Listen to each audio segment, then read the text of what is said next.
Considerando que el mensaje del primer ángel habla del juicio, ¿qué relación tiene el juicio con el santuario?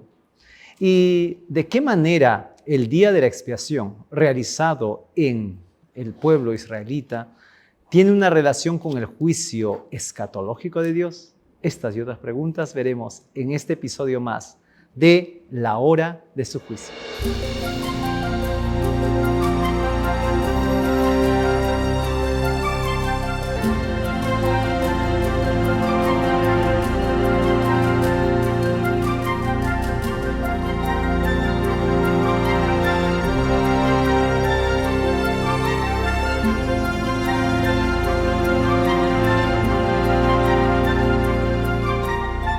Estamos continuando con esta serie titulada Los tres mensajes cósmicos y hoy estaremos estudiando el episodio La Hora de su Juicio. Y para eso cuento con la presencia del doctor Marcelo Zanga, que nos está acompañando.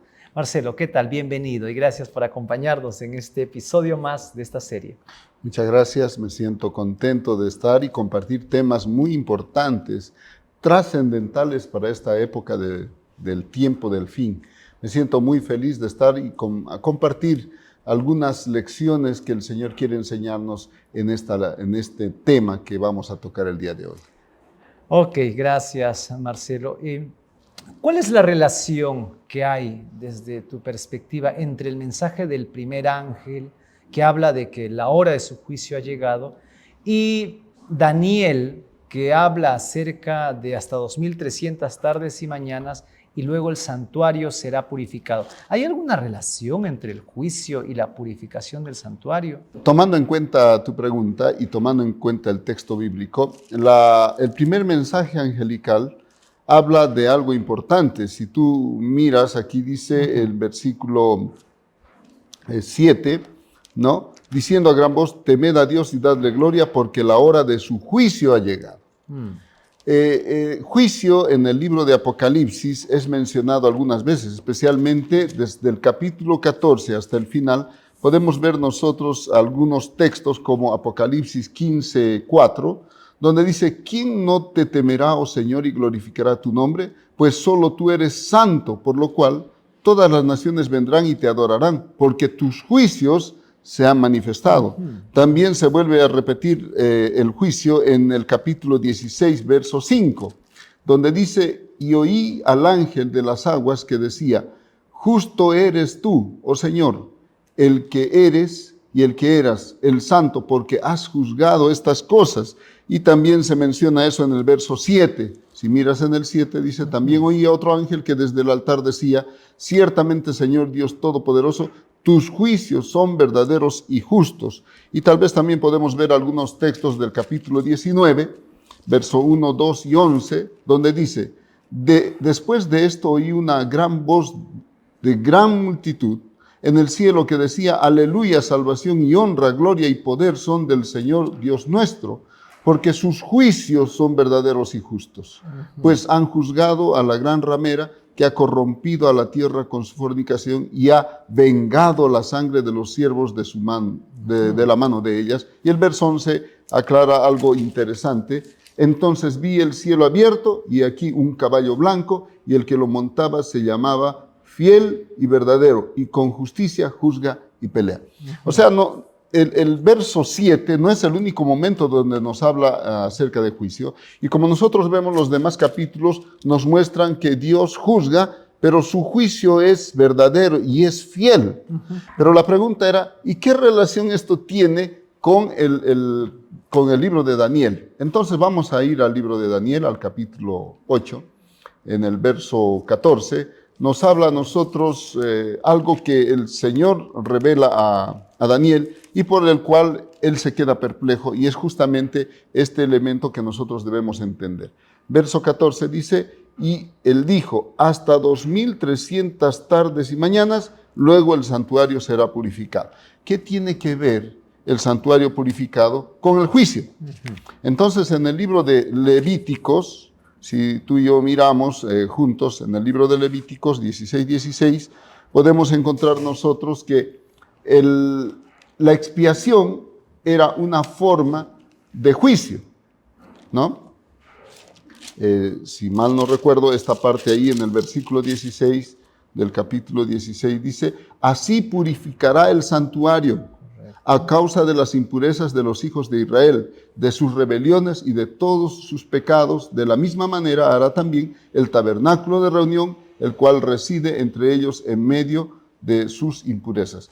O sea, el día del juicio era el día del Yom Kippur, el día de la expiación, el día cuando el Señor juzgaba al pueblo de Dios. Ese juicio que se practicaba ritualmente en el santuario, ahora es traído o es conectado con el juicio que estaba hablando Apocalipsis 14:7, ¿no? ¿Por qué está hablando allí eso? Porque dice Daniel 8:14, después de las 2300 tardes mañanas, el santuario será purificado. Y aquí nosotros en Levíticos vemos que ese santuario es purificado, pero ese día era un día de juicio, ¿no? El pecador se quedaba con sus pecados, y aquel que confesaba sus pecados simplemente era limpiado de ellos, ¿no? Ahora, tomando en cuenta esto, hay algo interesante que a nosotros nos llama la atención en la lección. El santuario es purificado por la sangre de Cristo, recordemos eso. No estamos hablando del santuario celestial. La sangre de Cristo nos limpia de todo pecado, y era en la cruz donde Él cargó nuestros pecados.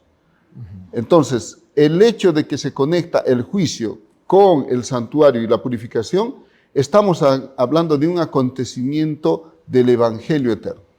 Un acontecimiento que todos deberíamos entender, que la única forma de poder llegar a ser santos delante de Dios es aceptar a Jesús como nuestro Salvador, el que purifica nuestra vida, el que nos devuelve la santidad delante del Padre. Entonces, esa conexión de juicio debería ser más bien una conexión de alegría, de gozo. Para los que seguimos a Dios, esa es una conexión de alegría y de gozo. Pero para los que no aceptaron a Cristo, es un mensaje de dolor, de tristeza, porque ellos quedarán impuros, pecadores, y morirán así. Pero los que amamos a Dios y aceptamos a Cristo como nuestro Salvador personal, estamos aceptando que ese juicio que se tuvo en la cruz, en Cristo Jesús, porque Dios estaba juzgando al hombre en su Hijo, fueron cargados los pecados, y el pecado traía como consecuencia la muerte eterna, que Jesús cargó en la cruz por nosotros. Y al cargar estaba emitiendo su juicio a Dios, pero a la vez nos estaba dando esperanza, ¿no? Muy importante, Marcelo, lo que estás mencionando. Sin embargo, aquí, por lo menos en el texto de Levítico 16:16, habla acerca de la purificación del santuario, que coincide con Daniel 8:14, que justo acabamos de leer, que menciona hasta 2300 tardes y mañanas y el santuario será purificado. Sin embargo, ahí se habla de la purificación del santuario, pero no directamente la purificación del pueblo de Dios, sino del santuario, que al parecer es contaminado, y el mismo texto menciona, a causa de las impurezas de los hijos de Dios. Entonces, la primera pregunta sería, ¿qué se está purificando? ¿Se está purificando a los israelitas? ¿Se está purificando al santuario? Y la segunda pregunta ¿es esa purificación juicio, entendido desde la perspectiva del Nuevo Testamento, donde juicio tiene que ver con destrucción de malos y vindicación de buenos? Ok, a ver, vamos en primer lugar. Cuando nosotros miramos el santuario, era una forma, digamos así, palpable de mirar el plan de salvación de Dios. Entonces, cuando miramos el santuario, también tenemos que mirar el otro aspecto, que es la muerte de la oveja, ¿no? Que se realizaba no solamente en las fiestas específicas, sino cada día, ¿no? En la mañana y en la tarde. Esa muerte de ese animal, que era una oveja que se había elegido para poder sacrificarlo, simbolizaba al Cordero de Dios, ¿no? Sí. Que quita el pecado del mundo. Eso también nos muestra que el santuario es un plan de salvación que simboliza a este elemento que sería Cristo muriendo en la cruz por nosotros. Ya. Ahora, ¿qué es lo que sucedía en el santuario? La palabra de Dios nos habla que ese día de la expiación el sumo sacerdote, no el sacerdote, agarraba la sangre del sacrificio y con esto entraba hasta el lugar santísimo, ¿no? Y allí esparcía la sangre en el lugar, en el velo que dividía el lugar santo santísimo, pero ese día no se juzgaba al santuario, sino se juzgaba al pueblo. Se limpiaba al pueblo, simbolizado en los pecados que ellos habían confesado durante el año en ese lugar. Tal vez un poquito para una mayor ilustración podríamos decir, yo pequé en el mes de enero, en marzo, en abril, un pecado, y yo le pedí perdón y me fui donde el Señor, maté mi ovejita y la sangre fue y se esparció allí en el santuario. Fue otro, hicieron lo mismo, otro, y toda la reunión de los pecados que simbolizaban a través de la sangre del cordero eran esparcidos, eran salpicados en la cortina. Eso simbolizaba mi pecado, no el pecado del santuario, pero el santuario era el elemento vivencial por el cual los israelitas podían entender el plan de salvación. El pecado se estaba acumulando en el santuario, pero eran pecado ¿de quién? Del pueblo. Ahora, cuando venía el día del Yom Kippur, ¿qué es lo que sucedía? Dios hacía un juicio. ¿Al santuario? No, al pueblo. Ya. Pero por fe ellos habían declarado sus pecados en la sangre del cordero. O en el cordero, y su sangre simbolizaba pues esos pecados que ellos habían depositado al confiar en que el cordero simbolizaba al Salvador que iba a venir. Ahora Dios limpia el santuario, pero sobre todo le deja al hombre en paz con Dios. Porque la declaración bíblica es purificación del santuario, Sí. no menciona el pueblo. Igual también en Daniel 8:14, purificación del santuario. Sí. Ahora, entendiendo bajo la explicación que nos das, es que el santuario, si bien es cierto, es contaminado, no es por sí mismo, sino debido a que los pecados de todos los israelitas, quienes se han ido confesándolo a lo largo de todo el año, se han ido como que acumulando algo así en el santuario, como que el santuario se ha hecho una especie de botadero de pecados, lugar donde está el tacho de pecados del pueblo ahí. Entonces dejaba uno su pecado y el israelita que se había confesado ya era limpio, o no era limpio todavía. ¿Cómo Es interesante, ¿no? A ver, tal vez poniendo esto en contexto, podríamos decir así: Abraham, que había pecado, pidió perdón a Dios. Ya. Ajá. ¿Estaba perdonado o seguía con el pecado hasta cuando venga Jesús? Bueno, la palabra menciona de que fue contado por justicia, o sea, vale decir que ya era justo, ¿no? ¿Por qué? ¿Cuál es el elemento que hacía que contase por justicia? Era su fe. Él creía que un día iba a venir el Cordero e iba a redimirlo. Ya. Por eso vivía en una relación con Dios. Dios ya lo contaba por justicia porque él había creído, había aceptado que su Salvador iba a venir a redimirlo. Entonces, ese hecho de que haya aceptado por fe aquello, entonces implica que su pecado, en ese momento él se sentía en paz, agradecido a Dios y podía morir en paz. Si es que iba a morir ese momento, podía morir en paz porque ya estaba a cuentas con Dios. Incluso Jesús, cuando sana al paralítico, ¿no? Cuando llevan en Marcos 2, llevan sus 4 amigos al paralítico, lo bajan del techo y entonces le dice, dice que Jesús miró la fe de ellos, le dijo al paralítico: tus pecados te son perdonados. El paralítico solamente necesitaba esa palabra para sentirse en paz. Podía morir tranquilo porque ya estaban perdonados sus pecados. Era lo más importante para él. Sin embargo, Jesús, para demostrar que él era el Hijo de Dios inclusive, y que podía perdonar pecados, dice el texto bíblico, le dijo al paralítico: toma tu lecho y anda. Y él se levantó y empezó a caminar y todo el mundo se maravilló. Ahora, estaba allí Cristo. Vemos nosotros a Abraham antes, pero vemos allí al paralítico mirando a Jesús y aceptando su palabra. 2 tiempos distintos, pero un elemento seguía, la fe. Ahora nosotros estamos en esta época, 2020, y miramos hacia atrás, ¿no? Y cometemos algún pecado, mentira, celos, enojos, rencillas, lo que sea. Y cuando nosotros decimos: Señor, perdóname, ¿a dónde miramos? hacia atrás, hacia la cruz, ¿no? Y allí es donde, por fe, Cristo nos limpia y Dios nos acepta como limpios.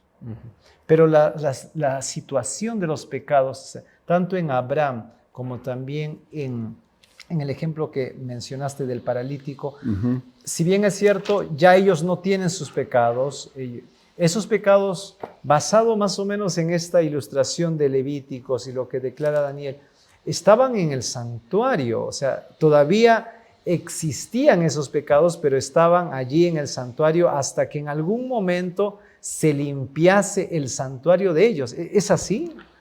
Es interesante la pregunta. Por supuesto nos muestra que estaban acumulados allí, hasta que Dios mismo trae el día del juicio. Ya. El día del juicio es el día donde todos los que pecaron simplemente se limpia su pecado. Y los que pecaron ese día no han ido allá. Pero esa es una pregunta que tendríamos que hacerle al Señor, ¿no? ¿Cómo se hace con esto, Señor? Pero el punto en la lección nos habla acerca de las 70 semanas y cómo esto del cumplimiento de las 70 semanas se conecta con el día del juicio, ¿no? Entonces, entendiendo ese aspecto, podemos decir que Cristo vino una sola vez para limpiarnos de todo pecado, ¿no? Y allí se cumple el elemento del juicio. Porque ese día de la purificación del santuario, el día del juicio, cuando Cristo viene y en Él se cumple el juicio, Él nos justifica. Los que creemos, para vida eterna. Los que no creen, para condenación eterna. Ya. Sí. Y es el tema, de repente conectándolo ya un poco más de manera cronológica, esa purificación del santuario, en el cual, entendiendo de que todos los pecados de todas las personas quienes han creído por fe en el Señor, han aceptado al Señor, entonces todos esos pecados están acumulados en en el santuario celestial, en ese lugar que es el botadero de pecados. Entonces, recién en algún momento va a iniciar un proceso de limpieza del santuario que ha sido contaminado por todos esos pecados. Lógicamente, cada persona ya por fe está perdonada, su pecado ya no se le toma en consideración, pero en realidad están en el santuario y va a haber un proceso judicial. ¿Cuándo comienza ese proceso? Bueno, la palabra de Dios dice ahí, ¿no? En Daniel 8:14, ¿no? Hasta 2300 tardes y mañanas, luego el santuario será purificado. ¿De qué santuario habla? No habla del santuario terrenal, sino del celestial, exactamente. ¿No? Y estos 2300 tardes y mañanas son 2300 años. Es una de las profecías más largas que nosotros podemos ver en la Biblia. Que si nosotros miramos en la temática que estamos estudiando, la lección nos indica que además de ser la más larga, la lección se especifica que Daniel no entendía el asunto.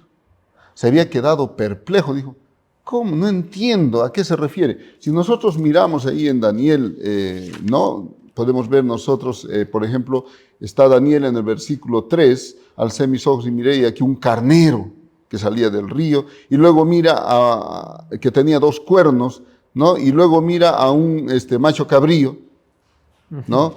Y luego mira al cuerno pequeño. Está mostrando la secuencia cronológica de los imperios, ¿no? Medo-persas, griegos y Roma, en sus 2 fases, la Roma papal y la Roma político-religiosa. Entonces, dentro del contexto de la Roma papal y político-religiosa, nosotros podemos encontrar esta declaración, porque dice el versículo 9 del capítulo 8, y de uno de ellos salió el cuerno pequeño, que creció mucho al sur, al oriente y hacia la tierra gloriosa, y se engrandeció hasta el ejército del cielo, y parte del ejército de las estrellas echó por tierra y las pisoteó. Aún se engrandeció contra el príncipe de los ejércitos, y por él fue quitado el continuo sacrificio, el lugar de su santuario fue echado por tierra. A causa de su prevaricación, le fue entregado el ejército junto con el continuo sacrificio y echó por tierra la verdad e hizo cuanto quiso y prosperó. Ahora, en ese contexto donde el cuerno pequeño está haciendo de las suyas, donde echa por tierra la verdad, donde echa por tierra todo lo que se conocía acerca de la salvación, donde confunde a los demás, aparece el ángel. Entonces oía un santo que habla y otro de los santos preguntó a aquel que hablaba, ¿hasta cuándo durará la visión del continuo sacrificio y la prevaricación asoladora entregando el santuario y el ejército para ser pisoteado? ¿Hasta cuándo?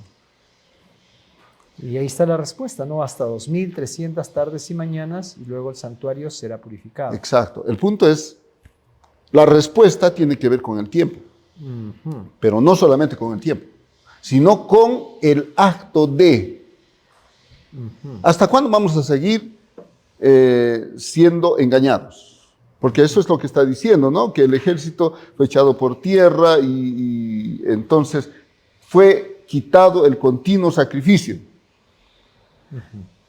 ¿Quién es el continuo sacrificio? En el contexto del pueblo hebreo, el continuo sacrificio era en la mañana y en la tarde. En la mañana y en la tarde se llamaba el continuo. Pero ¿a quién simbolizaba este continuo sacrificio? Entonces simbolizaba a Jesucristo, el Cordero de Dios que quita el pecado del mundo. Inclusive, si nosotros miramos ahí en Marcos 15, vemos nosotros que el día que murió Jesucristo, ¿no? El día que murió Jesús, nuestro Salvador, allí en el Calvario, justo era el sacrificio de la tarde, y allí dice que se rasgó el velo del templo, ¿no? Versículo 38. Entonces el velo del templo se rasgó en dos, de arriba a abajo. No tenía por qué rasgarse. Recordemos que la Shekinah estaba allí, en el lugar santísimo, y cualquiera que podía ver dentro moría. Pero el velo se rasgó, mostrando que el santuario terrenal ya no era válido, que ahora se estaba cumpliendo el momento del sacrificio de Cristo Jesús, para limpiar no el santuario terrenal, sino el santuario celestial.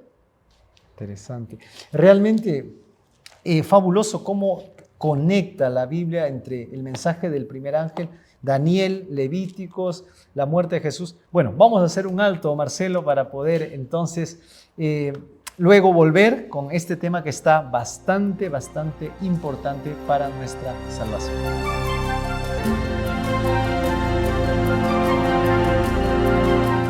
Haz clic en ese enlace y envíale a tu amigo, a aquella persona que conoces que debe de escuchar este programa. Tú también, suscríbete, haz clic en la campanita para que seas la primera persona en enterarte del nuevo programa. Que Dios te bendiga.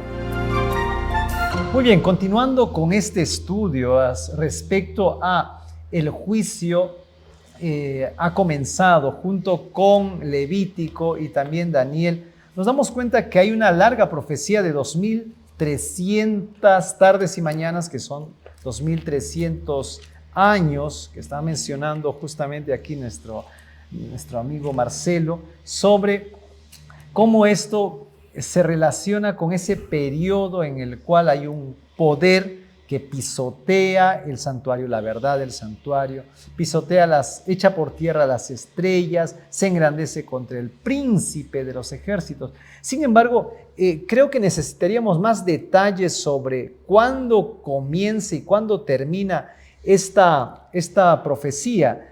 ¿Hay alguna pista dentro de Daniel capítulo 8 que nos diga cuándo comienza, cuándo termina esta profecía? En realidad, si nosotros miramos la Biblia, en Daniel 8 no existe ninguna pista, pero en Daniel 9 sí.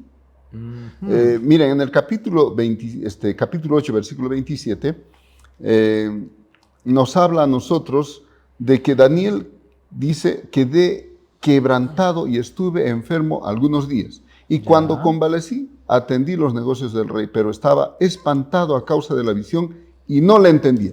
¿Qué no entendía?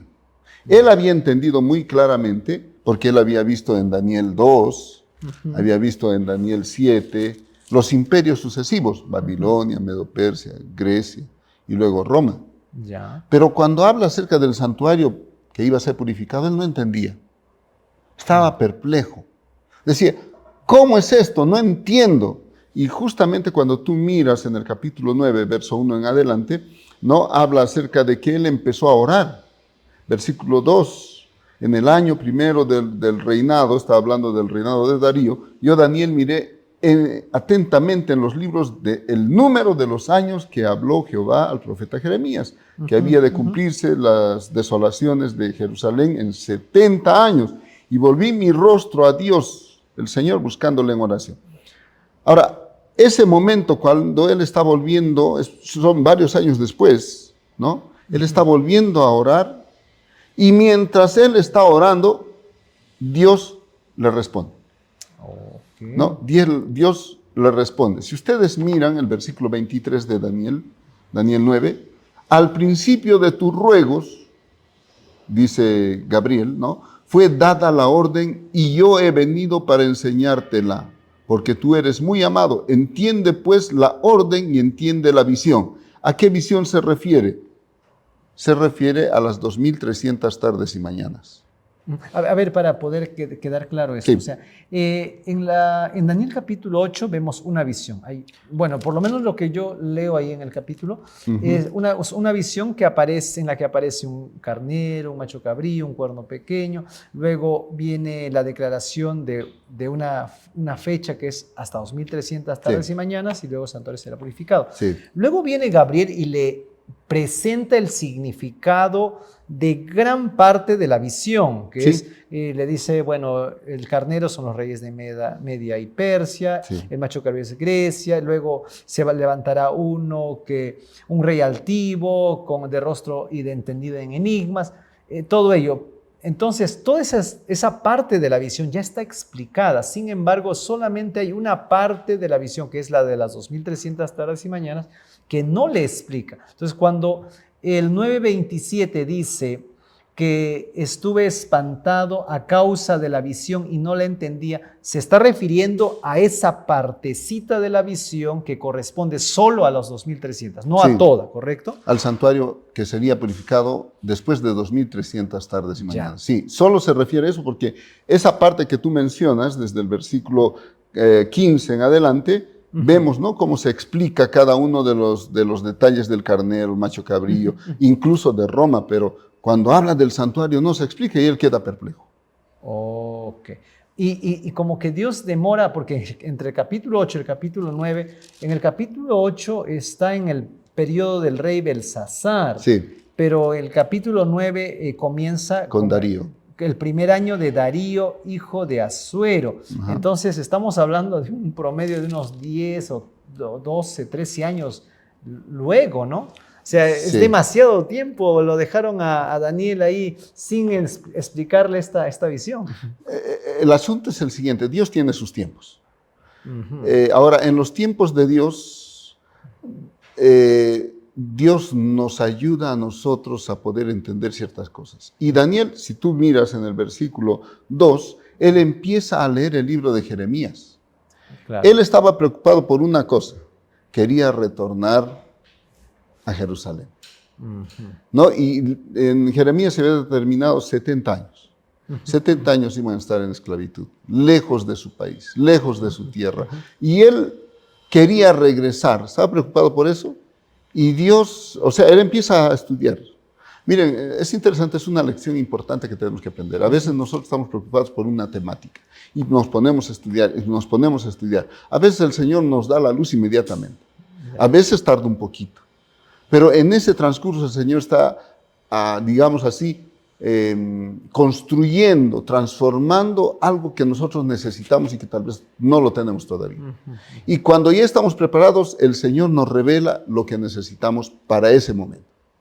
Yo pienso que Daniel, ahora que estaba estudiando el número de los 70 años en el libro de Jeremías, ahora empezó a volver su mente hacia el santuario será purificado. El santuario será purificado. Entonces, asumía él que al cabo de 70 años de estar en un exilio en Babilonia, tenía que volver a construirse el santuario y tener la purificación nuevamente del santuario, el ritual que él muchos años había visto cuando era pequeño, porque recuerdan que Daniel, más o menos entre 16 y 17 años de edad, fue llevado a Babilonia. O sea, muchos años no ha estado en Israel, pero él recordaba esa parte. Sin embargo, también es necesario recordar que cuando viene el versículo 23 de Daniel 9, ahora el ángel está queriendo explicarle a Daniel el asunto de las 70 semanas. Porque aún aquí, en el versículo 3 en adelante, él estaba hablando de que, por favor, perdónanos, ayúdanos, si soy pecador, perdóname, límpiame. Pero en el versículo 20, ¿no? Aún estaba hablando y orando y confesando mi pecado y el pecado de mi pueblo Israel, y derramaba mi ruego delante de Jehová mi Dios por el monte santo de mi Dios. Aún estaba hablando en oración cuando el varón Gabriel, a quien había visto en la visión al principio, volando con presteza, vino a mí como a la hora del sacrificio de la tarde y me hizo entender. Y habló conmigo diciendo: Daniel, ahora he salido para darte sabiduría y entendimiento. Daniel estaba pensando en la reconstrucción del santuario terrenal. Pero cuando viene el ángel le dice: te voy a avisar, te voy a enseñar. Y ahí empieza a hablar las 70 semanas. Enseñar la visión que había quedado pendiente hace 12, 13 años atrás. Exactamente. Por lo cual también estaba preocupado. No es que no había salido de su mente. Estaba preocupado por esa visión. Porque lo conecta con Jeremías. Quiero volver a mi tierra. Quiero volver a ver cómo es el sacrificio en mi tierra. El santuario va a volver a funcionar. Esa posiblemente tenía la esperanza. Pero 2300 tardes y mañanas tal vez él tampoco entendía en ese momento. Y ahora viene y le explica. Versículo 24 dice: 70 semanas están determinadas sobre tu pueblo y sobre tu santa ciudad, para terminar la prevaricación, cosa que se conecta también acá con el versículo 12, 13, ¿no? Y poner fin al pecado y expiar la iniquidad, para traer la justicia perdurable y sellar la visión y la profecía y ungir al santo de los santos. O sea, aquí el mismo texto con las palabras nos está diciendo que está viniendo a responder lo que había quedado pendiente, descrito en Daniel capítulo 8, versículos 11 en adelante. ¿No? ¿Qué rol juega Cristo en esta profecía? Ahora, a ver, estamos entendiendo que la profecía de las 2300 tardes y mañanas es explicada o debe ser explicada a la luz de Daniel capítulo 9, 24 en adelante, que es la famosa profecía de las 70 semanas. Sí. ¿Y qué rol cumple Jesús dentro de esta mega profecía de las 2300 y también esta profecía de las 70 semanas? Nosotros tenemos que volver a recalcar el punto principal: juicio. ¿No? La lección nos habla del juicio. La hora del juicio ha llegado. Ese juicio que en el Antiguo Testamento se ejecutaba en el día del Yom Kippur, ya tenía que ser real el día cuando Jesús iba a morir en la cruz. Entonces aquí, desde el versículo 24 hasta el versículo 27, el Señor matemáticamente le da la profecía del cumplimiento de la expiación, no por un cordero que estaba siendo sacrificado en el santuario, sino por el Cordero de Dios que iba a morir por nuestros pecados una sola vez y para siempre. Entonces, si nosotros miramos, hay 70 semanas que están determinadas para el pueblo, ¿no? Pero después en el versículo 25 le dice: ¿cuándo se cuentan estas semanas? A partir de la salida de la orden de restaurar y edificar Jerusalén. ¿Hasta cuándo? Hasta el Mesías príncipe. O sea que 70 semanas era desde la orden de reedificar hasta el Mesías príncipe. Pero también hay otros detalles, porque dice que habrá 7 semanas y 62 semanas. O sea, la profecía de las 70 semanas se divide en 3 partes. 7 semanas, 62 semanas y 1 semana. ¿No? Tenemos allí el detalle de las 70 semanas divididas en 7, 62 y 1. Ahora, continúa diciendo el texto bíblico, ¿no? Y después de las 62 semanas se quitará la vida del Mesías, mas no por sí, y el pueblo de un príncipe que ha de venir destruirá la ciudad y el santuario, y su fin será con inundación. Hasta el fin de la guerra durarán las devastaciones. Eso es en la última semana ya que estás mencionando, de las 7, 62 y 1. Sí. Y otra semana, esta es la semana, confirmará el pacto con muchos. A la mitad de la semana hará cesar el sacrificio y la ofrenda. ¿No? Después de muchedumbres, de abominaciones, vendrá, etcétera, etcétera. El punto es, tenemos, de las 70 tenemos una semana, 62 semanas y la última. Perdón, 7 semanas, 62 y la última semana. A la mitad de la última semana tenía que cesar el sacrificio. Cuando dice cesar el sacrificio, ¿a qué se está refiriendo? Eso justo que acabamos de leer en cuanto al sacrificio de que Jesús muriendo en la cruz por nosotros, cuando se rasga el velo. Cristo tenía que venir y morir para salvarnos. Ahora ya no iba a tenerse, o no se iba a tener necesidad de sacrificar algún cordero ni de mañana ni de tarde. ¿No? Ahora Cristo, que era el Cordero de Dios, simbolizado en los corderos o prefigurado en los corderos del santuario, estaba muriendo por nosotros. Ese día era el día del juicio. Dios estaba haciendo su juicio a la humanidad en Cristo Jesús. Oh, excelente. Y ahora, ya para ir finalizando aquí, Marcelo, entendiendo de que las 70 semanas, que son 490 días, es parte de las 2300 tardes y mañanas. ¿Hasta qué fecha llega, qué año cronológico llega el final de las 2300 tardes y mañanas? Bueno, tal vez un poquito para ver este asunto, recordemos que han habido algunos decretos de restauración del santuario o de Jerusalén. El primer decreto que está en Esdras capítulo 1, versículos 1 al 11, nos habla acerca del decreto de Ciro, para que el pueblo pueda volver a Jerusalén. Se cumplió parcialmente. Luego viene el de Darío en el 520 a.C., pero el decreto que sí se llevó a cabo y empezó a reconstruirle con Nehemías en el año 457 es el que nosotros tomamos como referencia. Ese decreto sí se cumplió al pie de la letra. O sea, ahí porque dice la orden para restaurar y edificar a Jerusalén. Eso Exacto. se da en el 457. O sea, ahí comienza las 2300 tardes y mañanas. Así es. Ya. Entonces, si nosotros empezamos allí en el 457, llegamos hasta el año de 1844, Ya, okay. donde se cumplen las 2300 tardes y mañanas. Ahora, nosotros tal vez podríamos pensar así, ¿no? Empezamos en el 457 y recortamos de allí porque dice será cortado, será determinado para tu pueblo. En el hebreo es cortado, solamente ese periodo que será para beneficio de tu pueblo. Hasta ese tiempo tendrán la gracia, en otras palabras, 490 años, que sería hasta el año 34, ¿no? Cuando Esteban es apedreado. Y allí pues se termina la gracia para el pueblo judío, como una nación, digamos, privilegiada. Ahora más bien se abre el evangelio a todos. O sea, como que se amplía. No es que Exacto. ya los israelitas ya no tienen posibilidad de salvación y ya no hay posibilidad de alcanzar gracia a Dios por haber matado al... No, es que la salvación es personal, no es grupal. Ya. ¿No? Entonces, ahora el pueblo judío ya no, como nación privilegiada, ya no tiene, digamos, esa obligatoriedad, ¿no? Como nación había rechazado, incluso le dijeron, ¿no?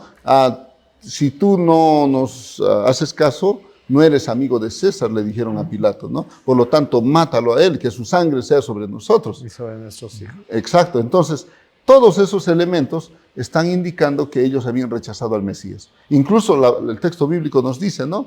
Que Jesús vino como la luz y lo rechazaron. Ahora, no solamente es para él, o para los judíos, sino también para nosotros los gentiles. Nosotros somos gentiles redimidos, somos, como diríamos, ¿no? Hijos que nos ha hecho suyos, no como un pueblo escogido en ese momento, pero nos ha aceptado como hijos adoptivos. Adoptado, ¿no? ¿No? Ok. Entonces, en conclusión, Marcelo, comienza el juicio en el 1844, de acuerdo a la profecía de Daniel capítulo 8, versículo 14, que se explica mejor en el inicio de ese periodo en Daniel capítulo 9, versículos del 23 en adelante. Entonces, entendiendo eso, estamos pues posterior a 1844. Estamos en juicio entonces, Marcelo. En otras palabras, sí. Yo pienso que estamos en este periodo de juicio, que también se le llama el juicio investigador, a partir de que Jesús entró al lugar santísimo a purificarlo. Estamos en ese juicio investigador. Pero también creo que estamos en un juicio personal. Tal vez voy a leer algo que creo que es importante. El juicio, a veces nosotros pensamos, ya, recién estamos en juicio. Pero cada día es un juicio. Entendiendo que ese juicio puede ser tu último día en esta tierra y depende de tus decisiones ese día. En San Juan capítulo 3, quiero leer a todos los que nos escuchan y los que nos ven. Aquí en el capítulo 3 de San Juan nosotros bastante fortalecemos la idea de que Dios nos ama. Dice, porque de tal manera amó Dios al mundo que ha dado a su Hijo unigénito para que todo aquel que en él crea no se pierda más, tenga vida eterna, ¿verdad? Pero a veces olvidamos los siguientes versos. En el verso 17 dice, porque no envió Dios a su Hijo, ¿no?, para condenar al mundo, sino para que el mundo sea salvo por él. Está repitiendo lo mismo de arriba, pero más abajo dice así, el que en él cree no es condenado. Pero el que no cree ya ha sido condenado porque no ha creído en el nombre del unigénito Hijo de Dios. Y esta es la condenación. Esta es la condenación. ¿Cuál es la condenación? Que la luz vino al mundo y los hombres amaron más las tinieblas que la luz, porque sus obras eran malas. O sea, aman más sus deseos carnales, sus deseos pecaminosos que a Dios. Por eso es que no aceptan a Cristo. Inclusive más abajo dice, porque todo aquel que hace lo malo aborrece la luz y no viene a la luz para que sus obras no sean reprendidas. Yo quiero seguir viviendo así como estoy, no me importa. Ese es el punto focal. Ese día, cuando la persona dice, no quiero, no acepto, ese día está siendo juzgado también. ¿No? Es verdad que si tú aceptas, cada día el Señor te da una oportunidad. Una oportunidad es un día de juicio, es un día de juicio, ¿no? Haciendo, digamos, una especie de aplicación personal. Ok, interesante. Muchas gracias, Marcelo. Y sin duda, pues, esta lección, este tema que estamos abordando aquí, pues, de la hora del juicio es muy pertinente, ¿no? Una reflexión real del mensaje del primer ángel. Temer a Dios y darle gloria porque estamos en juicio. Desde 1844 inició ese juicio y es momento de que nosotros podamos cada día reflexionar que los juicios del Señor están sobre nosotros, que ya nosotros, si rechazamos a Cristo, hemos sido condenados por haberlo rechazado. Sin embargo, si creemos en Él, podemos ser aceptados y podemos entonces salir eximidos de los cargos de este juicio.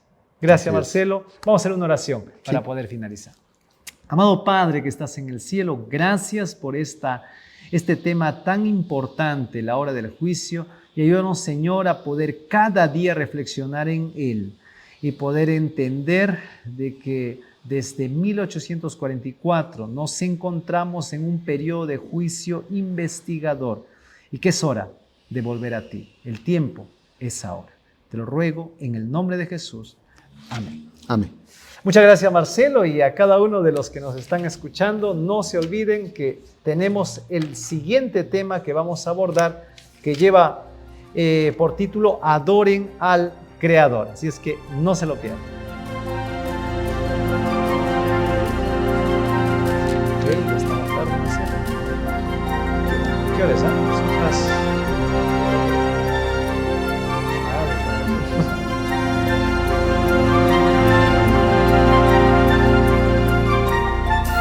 Si este programa fue de bendición para tu vida, entonces compártelo. Haz clic en ese enlace y envíale a tu amigo, a aquella persona que conoces que debe de escuchar este programa. Tú también, suscríbete, haz clic en la campanita para que seas la primera persona en enterarte del nuevo programa. Que Dios te bendiga.